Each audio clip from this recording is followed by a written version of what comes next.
one of the things that the coaches talk a lot about, other coaches, is players who are self-motivated, kind of players that you don't have to coach. Where do you feel like your unit is in that respect? Well, I think they're a lot closer to that. The older you get, the more mature you are, the more of a self-starter you become. In high school, a lot of these guys come in, they think they're super motivated and they're a really hard worker, and they come in and they're nothing compared to what the guys in college are doing. So it takes some time to adjust. But I think having a nice group of seniors in there and experienced players, it's been we can coach them hard and we can tell them what they need to do and they'll be able to do it. We were told today from Mark Rick that Scott Patchen is being experimented at, I guess, is experimenting at tight end. Let's call him a dual threat. He'll be a dual threat. What's your take on that? It's good for our team. That's what I know, and that's why you have to ask Scott, but I believe that's why he did it, is because it's good for our team. That's the kind of guy he is. Very team-oriented. How's he been doing at defensive end? How has he been doing on the defensive end? He was doing good. He was doing good. He was doing really good. It's just a lot of guys there, so we've had some injuries and some guys leave at tight end, and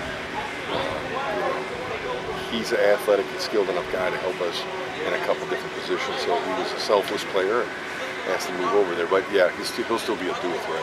Joe Jackson was a pretty good tight end in high school. You're kind of glad he didn't come to you and say, hey, I'd like to help out. Yeah, Joe Jackson, trust me, every defensive end has volunteered to help out with tight ends. So they all got to say they got hands and they don't, but Scott does. How good is it to have Gerald Willis back out here practicing? Oh, it's great to have Gerald back, and he's got a great attitude, and he's been, just dying to help the team and do anything he can. And, we're happy to see him. I love the guy. I love having him around. He's funny, and he adds a lot to our group. With Joe Jackson, we knew we could. We've had a chance to talk to Mark and Manny about John Ford. What about your thoughts on just how he's done since getting here, and do you see him being able to get in there on Saturday? Well, I'm not sure about Saturday. He got here so late. He was so far behind in terms of knowledge of what we want him to do, technique and conditioning. Almost an impossible task to be able to and expect to play. And I would be lying to you if I say he hasn't come a huge amount. He hasn't come a long way. And so he's a guy that could definitely make an impact this year for us.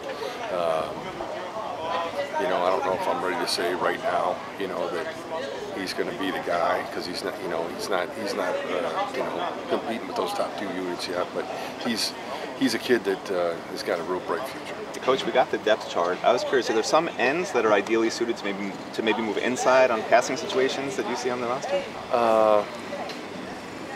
No.